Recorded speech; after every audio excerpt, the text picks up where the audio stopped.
Hi friends, అందరూ ఎలా ఉన్నారు? బాగున్నారా? Welcome to my channel Kavya's blog. ఈరోజు నేను మీకు గ్రీన్ చికెన్ పలావ్ చేసి చూపిస్తున్నాను ఫ్రెండ్స్. చాలా టేస్టీగా వచ్చింది ఫ్రెండ్స్. అసలు ఎంత సాఫ్ట్గా అంటే మనం నోట్లో పెట్టుకోగానే ఆ ఫ్లేవర్స్ అన్నీ నోట్లో బ్లాస్ట్ అయిపోయి అస్సలు చాలా బాగుంది ఫ్రెండ్స్. ఒక్కసారి నేను చెప్పిన విధంగా ట్రై చేయండి, మీకైతే అసలు ఎక్సలెంట్గా ఉంటుంది ఫ్రెండ్స్.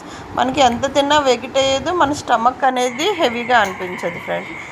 ఇదైతే మనం ప్రెషర్ కుక్కర్లో చేసుకుంటాం ఫ్రెండ్స్. ఫస్ట్ అయితే ప్రెషర్ కుక్కర్ పెట్టుకొని దానిలో ఒక 2 స్పూన్స్ ఆయిల్ వేసుకుంటున్నాను ఫ్రెండ్స్. దాంతోపాటు కొంచెం ఘీ కూడా వేసుకుందాం ఫ్రెండ్స్. ఘీ వేసుకుంటే ఆ పలావ్ టేస్ట్ అనేది చాలా బాగుంటుంది. నేను డీప్లో ఉంచి తీసాను ఫ్రెండ్స్, అందుకే ఘీ అయితే అలా ఉంది నాది. మీరు దానికి వేరేగా కామెంట్ చేయకండి. ఇప్పుడు మనం దీంట్లో హోల్ గరం మసాలా వేసుకుందాం. కంపల్సరీ దీంట్లో వేయాల్సింది సోంపు ఒకటి. సోంపు వేస్తే ఆ టేస్ట్ ఫ్లేవర్ అనేది బాగా ఎన్హాన్స్ అవుతుంది ఫ్రెండ్స్. అవి కొంచెం చిటుపట్లాడంగానే ఒక ఆనియన్ మనం కట్ చేసి పెట్టుకున్నాం కదా ఫ్రెండ్స్, ఆనియన్ వేసుకొని ఇప్పుడు ఈ ఆనియన్స్ కొంచెం మనకి బ్రౌన్ కలర్లో వచ్చే వరకు ఫ్రై చేసుకోవాలి ఫ్రెండ్స్. ఏ బిర్యానీకైనా ఆనియన్స్ అనేది కొంచెం బ్రౌన్ కలర్లోకి వస్తే ఆ ఫ్లేవర్ అనేది చాలా బాగుంటుంది. దాంట్లో 2 పెద్ద టేబుల్ స్పూన్స్ నేను అల్లం వెల్లిపాయ పేస్ట్ తీసుకొని వేసాను ఫ్రెండ్స్. అది కొంచెం మనకి ఫ్రై అవ్వాలా. ఇప్పుడు అది మనం ఫ్రై అవుతూ ఉండగానే మిక్సీ జార్లో పుదీనా, కొత్తిమీర, పచ్చిమిరపకాయలు వేసుకొని ఇలా పేస్ట్ లాగా చేసుకున్నాం ఫ్రెండ్స్. ఆ పేస్ట్ అనేది మనం ఈ మసాలాలో యాడ్ చేసేసి ఇప్పుడు ఆ వాటర్ అంతా పోయి మొత్తం దగ్గరగా అయ్యే వరకు మనము దాన్ని కుక్ చేసుకుందాం. అప్పుడు ఏమవుతుందంటే ఆ పుదీనా, కొత్తిమీర పచ్చి వాసన అనేది పోతుంది ఫ్రెండ్స్. మన పలావ్కి చాలా టేస్ట్ అనేది యాడ్ అవుతుంది అన్నమాట.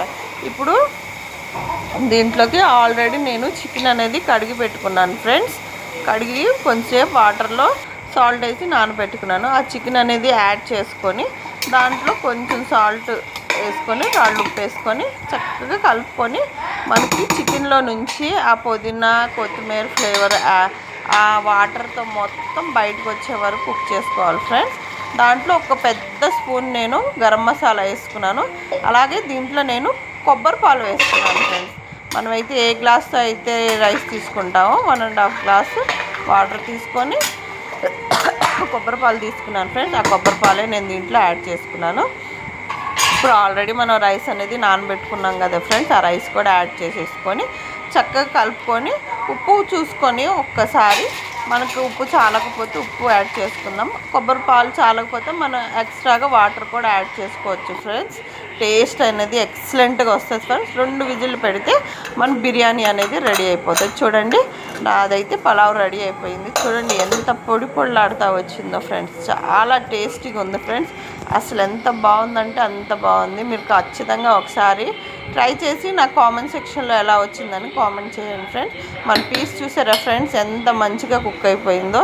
అసలు నోట్లో పెట్టుకుంటే మనకి మెల్ట్ అయిపోతుంది. సబ్స్క్రైబ్ చేయండి.